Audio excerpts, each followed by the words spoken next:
We have officially reached March, which means one thing. College basketball is about to take the entire sports world by storm for effectively the next month. March Madness is the 64-team bracket that everyone stops and watches. And so I asked the same question that I ask every year around this time, and that is, what if college football had a March Madness style bracket?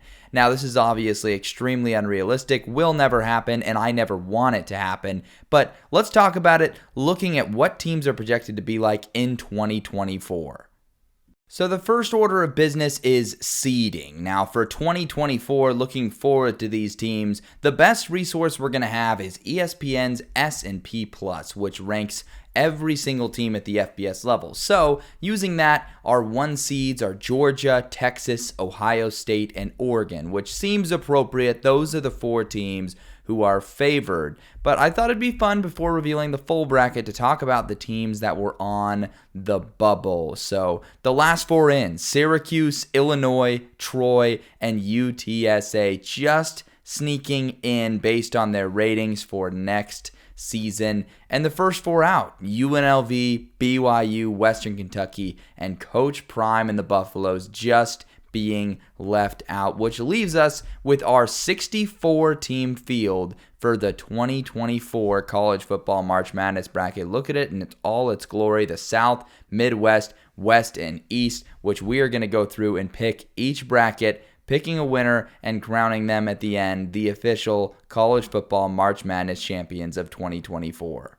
We will start by taking a look at the South bracket in all its glory, a fun mixture of teams in this region. Starting at the top, you've got Georgia versus UTSA. Now, the Roadrunners and Jeff Traylor, I think, will once again be competitive in the American, but not against Georgia. That's a pretty easy pick for the Bulldogs. TCU versus Florida should be the most competitive matchup. It is the 8-9 game. I do think Billy Napier's squad is going to be a little bit more improved from last season. Last season, though, they weren't even that bad either. They were 5-3 before they played that last daunting stretch and struggled. So people might be low on the Gators, but it's because of their schedule. If you're just talking about a matchup against TCU, I think they could best the Frogs. And then you've got Clemson versus Cal. I'm really feeling Cal next season, but a game against Clemson, that's just a little too much. And then Duke versus Utah. I really like the Utes out in the Big 12, and in year one under Manny Diaz, I don't think it's going to be enough for Duke. So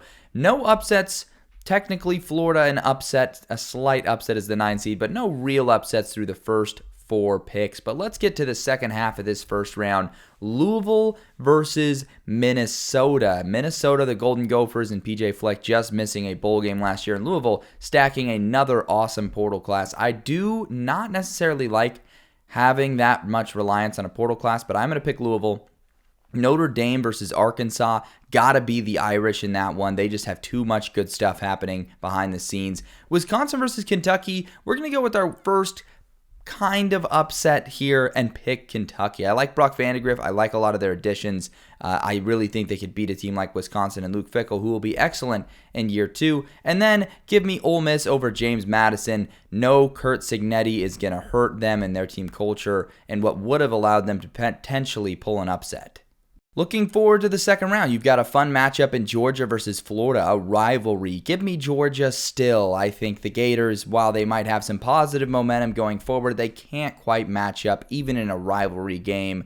Clemson versus Utah, again, the physicality by Clemson, and they have a lot of offensive production returning, and Garrett Riley, things are bound to improve this season in terms of especially their red zone execution. I think they beat Utah. Louisville versus Notre Dame. Notre Dame has their offensive coordinator they want in Mike Denbrock, and I think that's going to be a critical difference between them last season and this season. Last season, they lost to Louisville on the road. And then in Kentucky versus Ole Miss with those portal additions, I think really going to be over the top. So that sets up our final four teams in this region making it to the Sweet 16 in Georgia, Clemson, Notre Dame, and Ole Miss. Georgia versus Clemson is a game we actually get to see in the regular season this year. It's going to be a fun, competitive game, I think, but Georgia just too battle-tested and hardened under Kirby Smart. And then you've got Notre Dame versus Ole Miss. Notre Dame is a team that I really like under Marcus Freeman. I think they've outperformed the team they've had on the field, and they've improved in the first couple seasons. Ole Miss will be right there in this game, and give me Notre Dame just to slightly edge them out, which sets up the Elite Eight matchup between Georgia and Notre Dame, where I think the Bulldogs, still too physical, too big, too strong for the Fighting Irish. They will punch their ticket as the 1 seed from the region into the Final Four. Next, we have the Midwest bracket. First matchup is Ohio State versus the 16 seed Troy. We're not seeing an upset here, especially Jared Parker's first season at Troy and as a head coach. The Buckeyes will take care of business there. I do think we'll see the underdogs in West Virginia pull a win against Auburn. Hugh Freeze and company are very talented, but West Virginia has shown they play with a chip on their shoulder and can really pull out some games they shouldn't win. Tennessee, Boise State, I think could be intriguing, but I like the Vols with Nico. I think they've got a lot of momentum for next season. And App State, another team that could threaten as a group of 5 team, but Kansas State, I think, just gets the victory there, setting themselves up in the second round. Moving to the second half of the first round, I think South Carolina pulls an upset versus the Trojans. Their physicality and ability to limit those big playmakers from USC, I think would really be awesome. And I think the Trojans could get caught next season transitioning, trying to become more competitive defensively and exposing themselves in the meantime. LSU against Northwestern, I really don't see a world where Northwestern pulls this upset. LSU, just too talented of a team to fall victim and get caught being complacent here. And then you've got Iowa versus Liberty, where I think Iowa's defense would just be too suffocating, especially having seen how Liberty kind of collapsed versus the Ducks last season in the Fiesta Bowl. And then why not? Let's get a little crazy here. North Carolina, the 15 seed versus Penn State, who's the 2 seed, but Penn State loses Manny Diaz, their defensive coordinator, and I think maybe the Drew Aller throws a couple interceptions, and this North Carolina team finds something in themselves. They're a team that a lot of people are overlooking just because Drake May is no longer there, but I think still a very talented program. So give me the insane upset 15 seed over the 2 seed, setting up the second round. So Ohio State and West Virginia square off for a ticket to the Sweet 16. Buckeyes, I think, take care of business there. Country roads can only take you so far. Tennessee, Kansas State, another super competitive game. I think the Wildcats could very well win the Big 12 this year, but I think Tennessee, the slight edge in this one. And let's continue to just ride the March Magic. I think South Carolina is the perfect March Madness team, and I think they could beat a team like LSU despite not being the better team on the field, just finding a way to force a couple turnovers and advance. And same with Iowa against North Carolina, just defensively really locking things down again. And I'm not even expecting offensive improvement, but if they stay the same defensively, they'll be able to make a run like this, punching their ticket to the Sweet 16. In the Sweet 16, Ohio State taking on Tennessee. Let's just say the big game play calling for Ohio State falls apart again, as it has under Ryan Day. I think Chip Kelly could make a difference, but for the purposes of this, I think Tennessee very well could pull an upset here, and I think they will, especially, and I think this is an underrated aspect, with the new digital helmet play calling being allowed. Heupel's offense can move even faster, could overwhelm this veteran Ohio State defense that's supposed to be pretty menacing this season. So give me Tennessee to advance. And then Iowa, I think, ends South Carolina's little Cinderella run with their stout defense, punching their ticket to the Elite Eight, where I think we could see a repeat of what happened in their bowl game this year between Tennessee and Iowa, and that is Iowa not doing very well and Tennessee not being fazed by that Iowa defense. We're on to the West region, where the Oregon Ducks have Illinois, which is a tricky 16 seed they have to play to open things up, but I do think the Ducks just pull this one out, and what might be a tighter game than expected. I really like Kansas and Lance Leipold, the way they've been playing, but Virginia Tech, I think, would pull this one out. They've got a lot of returning production and a lot of things to like. Returning production was one of the attractive things about Kansas last year, so it's one of the things I like about Virginia Tech this year. Oklahoma versus Louisiana, I don't see the Sooners having any issues. And Oregon State, Arizona, I think could be a nice upset, the 12-5 upset that happens so often in the real bracket. I think the Beavs could beat an Arizona team that lost some key defensive pieces. in the portal. And also, transitioning coaches is never easy. Iowa State versus Rutgers. I like Rutgers' identity, but Iowa State, another really attractive team that returns a lot of production and has a lot of young key players that are going to develop well. Missouri over Fresno State is a lock. I don't see the Tigers falling victim to a group of 5 team like that. Nebraska against SMU. Why not? Give me the Cornhuskers and all the momentum they have riding into the next year. And then Bama versus UCF. Feels like Bama is the obvious choice, so not going to overthink this one. So we square up in the second round of the West bracket, trying to punch their ticket to the Sweet 16. I think the Ducks overpower Virginia Tech, and I think Oregon State, in an attempt to set up that Civil War game, plays hard against Oklahoma, but the Sooners just find a way to win. Brent Venables' team playing at a high level, I think, in year 3. I got an upset here. I think Iowa State beats Missouri in what would be a pretty big-time upset. The Tigers, although a 3 seed, would be regarded pretty highly, but Iowa State just has a lot to like, and I think Matt Campbell, as a veteran coach, would have the play-calling chops to win this one. And then Nebraska versus Alabama feels like the Tide are the team that will not crumble. Even in the post-Nick Saban era, they will be ready for the bright lights in this game. Finishing out this bracket, Oregon versus Oklahoma. Give me the Ducks. Typically, I think a team like Oklahoma could bully an Oregon team at the line of scrimmage, but not Dan Lanning's Oregon team. I think they're getting better every year, and the things that Washington did to them, I don't think that Oklahoma will be able to do to them because of how they're improving in the trenches. Bama's going to end Iowa State's Cinderella run and get to the Elite Eight, where I think the Ducks can beat Alabama. Alabama, remember, not the monster that Nick Saban was commanding, but in an era past that. Yes, Caitlin DeBoer kind of owns the Ducks, but I just think that they're going to be so much better between the white lines with a clear identity. And against a DeBoer staff that's still shaking out and figuring their stuff out, I think the Ducks win this one and punch their ticket to the Final Four as the 3rd team to make it there.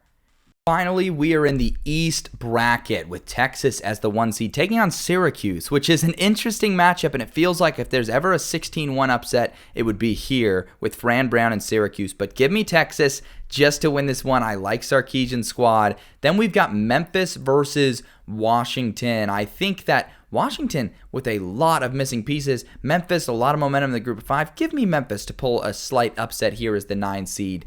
Texas A&M against Washington State. You want to talk about substance versus flash? I think this is a perfect example. Give me Washington State and Jake Dickert, a squad that has been able to beat more talented teams like Wisconsin the past couple of seasons because of having a clear identity, vision, and goal. And then Oklahoma State over Maryland feels like the right bet here. Mike Gundy's squad built for this kind of a situation. Moving on to the second half of this first round, I think Miami, Texas Tech could be a very similar situation to Washington State. So give me Texas Tech to win, which I think would officially make this kind of the chaos bracket. You've had a couple upsets here.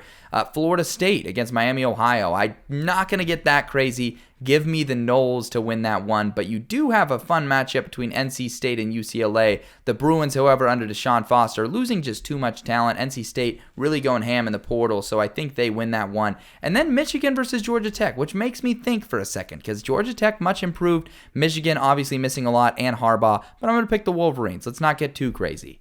Some second round action. I like Texas over Memphis to get to the Sweet 16. The Tigers just wouldn't be able to match up with Texas and keep that Cinderella run going. Washington State, I think they could beat Oklahoma State, though. They have that Cinderella energy, just like South Carolina had. And for that reason, I'm just picking them to win another one. As a 13 seed, getting to the Sweet 16 is a huge, huge moment for them. Florida State should beat Texas Tech as much as I like them, as much as I'm drinking the Kool-Aid for next season. And then Michigan taking care of business against NC State, albeit a talented NC State, setting up the Sweet 16 for this bracket. And then in those matchups, Texas against Washington State, Texas getting another break, winning this one. 3 very easy games, and I think Florida State just beats a Michigan team that's missing Jim Harbaugh, missing Jesse Minter, missing most of their production from last year, still making a Sweet 16 run. Florida State wins, and at that point, you talk about a game of attrition. Texas has just had a much easier path, and I think they beat Florida State and punch their ticket into the Final Four as the 4th team to make it. So this is it, the Final Four: Texas, Oregon, Tennessee, and Georgia. Some may call it boring that so many top teams made it in.